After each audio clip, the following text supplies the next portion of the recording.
Hello everyone, welcome to Claret and Booze. My name's Nick. This is a daily ramble. Bank holiday weekend. Again, feels like there's the bank holiday every other week at the moment, doesn't it?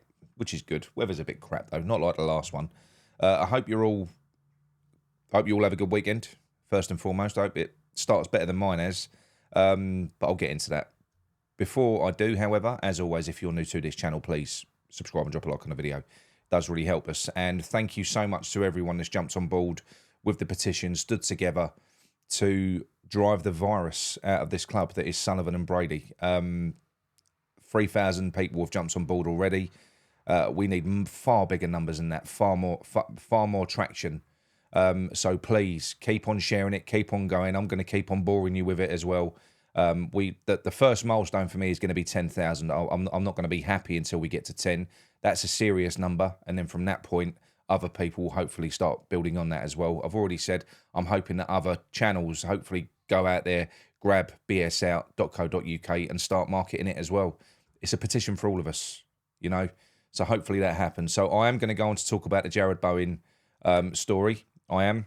But before I do go into that, I'm going to be a bit self-indulgent. So look, I've had a shitty, as a collective, as a family, more my other half, to be honest. We've had a real bad couple of weeks. So Tuesday last week, my missus goes into work, job that she's been doing for 25 years, and her boss says to her, the new owners are going to be in half an hour. No warning whatsoever, none.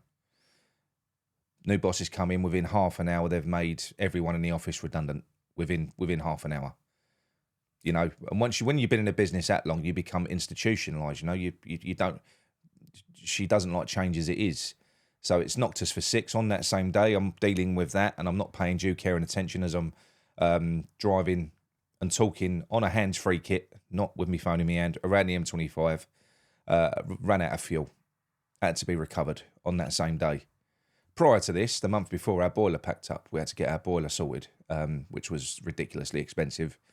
My car also folded a little while ago as well, so we've been using one car, which is Jill's car. I used it yesterday, was driving around the M25, went to Heathrow, come back, went into a services, filled up with fuel, it wouldn't turn over. So got a jump because I've got some jump leads, nothing, it wouldn't turn over. A guy that knew a little bit about cars said, that don't sound good, mate, you're going to have to call the RAC. It was spinning quite fast when I was trying to turn it over. It sounded like the belt had gone. Anyway, put a call in for the RAC. This is about 4 in the afternoon. I'm just sat there. Luckily, I was in a service station. Toilet, food, drink, stuff like that. So at least I had that. But it went from 4 to 5, 5 to 6, 6 to 7, all the way up to 1 to 4 in the morning. And I was lucky in the end. An RAC engineer that had towed somebody else off of the motorway and was dealing with somebody else around about midnight, I think it was. He finished and I said, mate, I can't wait till 4 in the morning. I'm fucked. Can you just have a look at the car for me? He did. Lovely guy. Of course he did. West Ham fan. And he said, the engine's gone, mate. He said the belt's gone. It needs to be recovered. So I've had a back and forth with the RAC. You were really frustrating. Ended up getting recovered, which I had to pay for, and went stretched on till about 4 in the morning. But that aside, what I'm saying is, you know, when things are going wrong, they go wrong. They do. And look, I'm not asking for sympathy or anything like that, because there's a lot of people a lot worse off than me. The stuff that I'm going through, everyone goes through. It's just a bad period at the moment, and everything seems to be happening all at the same time, which is, it does happen in your life. You know, at times you just got to keep on powering through, even though it feels like you go from one thing and then you think, well, what's next? What's the next kick in the bollocks going to be? Because, you know, the other half's been made redundant. The mortgage payments, which was on a fixed 5-year, that's going up next month because we've got a renewal coming up. So, yeah, uncertainty everywhere. It's not great, but I'm still in a far better position than many people. Where I'm going with this is that I need West Ham. I'm a typical working class person whose life, no matter how hard you work, feels like it's just a bit of a car crash all the time. Feels like you're always treading water. It does to me. And I'm not complaining about my life. I'm lucky. I've got a lovely family. I've got loads of stuff going well. But I do rely on West Ham. I need my club. You know, I need, and we know what the club is. We've discussed this. West Ham It isn't the stadium. It isn't the 11 people kicking a ball around on the field. It was always the people. The people are going. So West Ham is dying. You know, this version of West Ham, Brady and Sullivan's West Ham is dying, if not already dead. Their version of West Ham. West Ham itself is and always will be alive. You've only got to go back to 3 years in Prague. You look at the amount of people in Prague and you look at the amount of people the following day that were there for the bus parade that pissed all over Tottenham's, you know. We're huge in terms of our fan base. So although people have walked away from Brady and Sullivan's version of West Ham, we will always be there. And when there is a change of direction, life will be sparked back into it, even in that pisshole of a stadium. We will. We get a chairman that has got the right idea, that's got the club at heart, that wants to rebuild the community, puts a man in charge that we can all connect with. Things will change. Our interest will be sparked back up again. We will be back over there. And that's why it's so important for me, it's certainly for me at this moment in time, you know. I want this. That's why I did the 24-hour show. Even though I had all that going on last week, you know, and you've got to be a supportive partner and everything else. I wanted to get this done because this is important, not just to me, but for so many people. West Ham is. We can say it's not. We can say, oh, I'm washing my hands of it. I'm walking away, this, that, the other. And I accept why we're doing it, because we're not mugs and we know that we're being mugged off. But let's not just walk away. Let's claim it back. We can claim it back. We can force these people out. Ignore the noise. Ignore the people that are just peddling bullshit, trying to make you feel like, ignore the last 3 years because it's all going to be great next year. No, it's not. It's not. And I'm going to move on to why. But before I do, if you haven't already, please go to bsout.co.uk. Please sign it. Please share it. Let's stand together. Let's all be there for each other, really, and get that and get West Ham back. Let's not all drift apart. All right. But Jarrod Bowen, as we know, as has been reported, he moved the date of his wedding to allow for the England fixtures, because obviously playing for England means an awful lot to Jarrod Bowen, as it does to most players. Well, he's been dropped from the England squad. Now, I've seen the outrage from West Ham fans comparing him to other players that are in the squad, saying, oh, look at his goal return. And I get it. Jarrod Bowen's goal return for us has been ridiculous in terms of goals and assists. He's almost at 20 again. Playing in such a non-functional team is so impressive, and he's been so important to our survival. Almost half of our goals he's been involved with.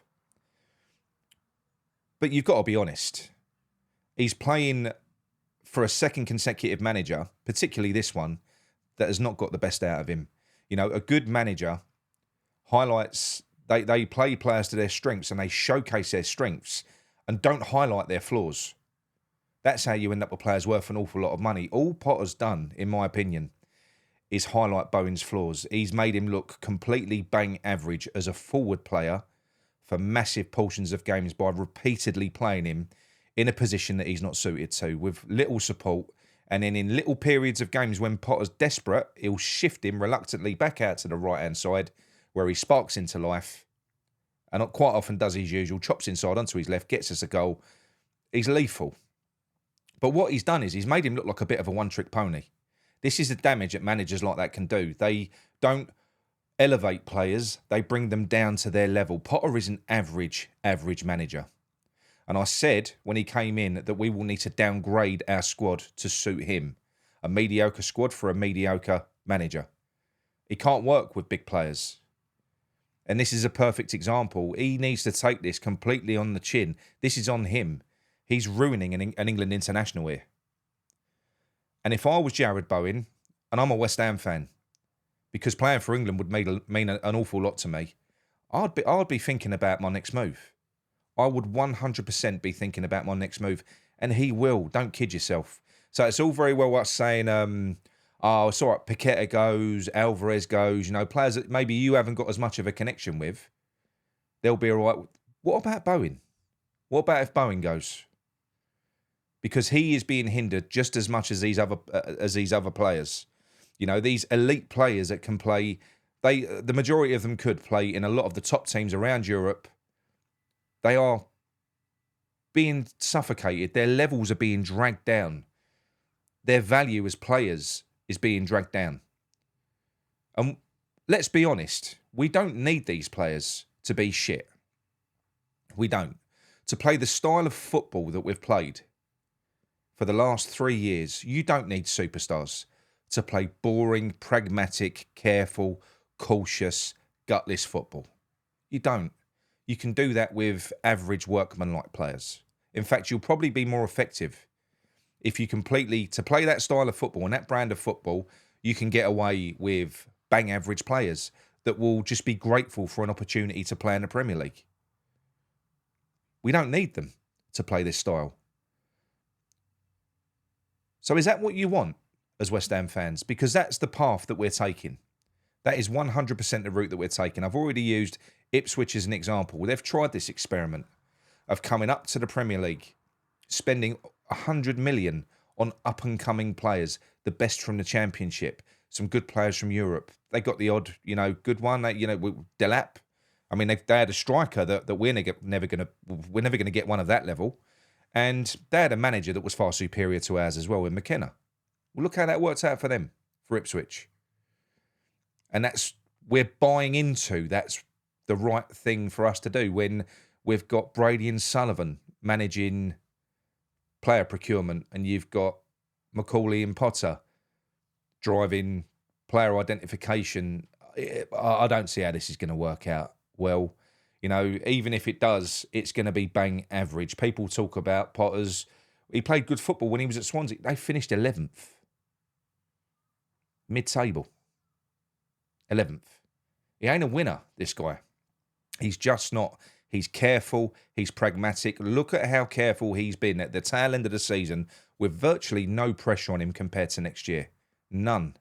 He's had the excuse of, this is not my squad, this, that, the other. He could have got away with taking the shackles off and going for it. He never has. With no risk of getting relegated. What do you think is going to happen next year? But the Ball don't care. They don't care because they don't look that far ahead. They just think they can muddle through. And I'm telling you, we're at a tipping point now. We're at a tipping point, and I think we're gonna fall off a cliff next season. And it isn't just the fact that we might get relegated, because to be honest, I don't really care at this point. I'm fed up being the whipping boys of the Premier League. It's embarrassing. Having Boyle Sports on our shirt next year is probably going to be apt being the fucking Boyle on the arse of the Premier League, which is what we've been for the past 3 years. So I don't care about that, but what I do care about is West Ham dying and West Ham fans walking away, because that is West Ham. And I know I have. But I'll promise you, the second that Sullivan and Brady leave, whether we're in a championship or not, I'll be back over there. The second they're gone. And I won't be on my own. I'm convinced that there are less real hardcore West Ham fans in that stadium on any match day this season than what we had over at Upton Park in 15-16. I think we had more in the stadium. And now we're in a 66,000-seater stadium with at least a quarter to a third of the seats empty on every game, because people that have got tickets, they don't go or they can't sell them. And you've got a ton of tourists in there. We've been diluted to shit. So West Ham, that we knew, has died because West Ham was the people. But like I've already said, those people are still there. We can take that back. We'll take it back like that. And it won't take much. Look at how everyone got on board with that European run and then the success in Prague. We've got a massive sleep in support. But we are sleeping now. We're having a break because, as I've already said, we don't like this version of West Ham. And it isn't just Potter. It isn't just a football. It's everything surrounding it, particularly Sullivan and Brady. We've had enough of them completely. And I know you've had enough. So why not sign that petition? Why not stand with all of the other West Ham fans and just give it one last shot to grab this club back before it's gone forever? You know, a lot of us need it. I'll be open and honest. I need it. I do need West Ham. And it's breaking my heart a little bit that it's going the way that it's going. And that's why I'm so angry all the time with it. So please go to bsout.co.uk and jump on a petition. And yeah, right, look, that is it from me. I know it was a messy video, But yeah, I'm genuinely fucking tired today. It's my son's 21st birthday today as well, Lee. So happy birthday, Lee. He lives in Eastbourne with his mum, so he's coming down next weekend, and we're going to make a big fuss of him then. But I wanted to go down there today, but I'm carless at the minute. So all in all, it's been a bit shit. So Lee, love you, mate. Happy birthday, proud of you. But I'll see you next weekend anyway. Yeah, that's it from me. Speak to you all soon. Come on, you ones.